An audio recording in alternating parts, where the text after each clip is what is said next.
હવે એક નારી સારી હોય ને તો આખું સમાજ સારું. તમે લોકો આગળ જઈને જે જીવનદાન શીખશો, શીખીને પછી સમાજના કામમાં આવશો. આપણે જે એક દીવો પોતે હોઈએ એ બીજા દીવાને એ કરે. એક આપણે જ્યોત હોઈએ બીજા જ્યોતને ઉજવે.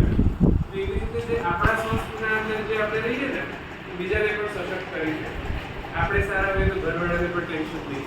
આપણે સારા હોઈએ તો બીજા આજુબાજુમાં પીએ નહીં. અને આપણે પોતે ખુશ હોઈએ તો બીજાને પણ ખુશી આપી છે. આપણે જો દુઃખી હોઈએ તો બીજાને મોઢું ઉકળાવે. એટલે આપણા સ્વાસ્થ્યનું ધ્યાન આપણે રાખવું પડે. શું ખાવું, શું ના ખાવું, ક્યારે શું ખાવું, ક્યારે શું નહીં ખાવું. તો આપણે પોતાનું શરીર ધ્યાનમાં રાખીએ કે આજે મને ઉર્જા લાગે, આજે મને તાકાત લાગે, આજે મને કંઈ ગમતું નથી, કંઈ ગમતું નથી, શ્વાસ ચડવો, હૃદયના ધબકારા વધવા, એ તમારા લોહીની ઉણપ હોય ને એના લીધે થાય. જ્યારે એવું લાગે કે આવું કંઈ છે તો ખજૂર ખાવા, પાલક ખાવું, બીટ ખાવું, અલગ અલગ પાણી ખાવા, જેનાથી આપણું સ્વાસ્થ્ય સારું રહે. અને જે સ્વાસ્થ્ય સારું રહે તો આપણે શું બધાને ખુશી આપી શકીએ.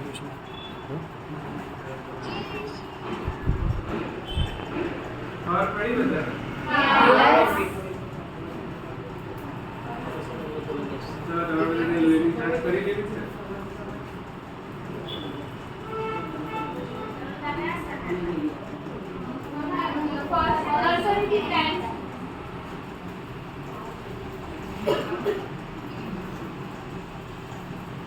એક જણ આવો લાઈન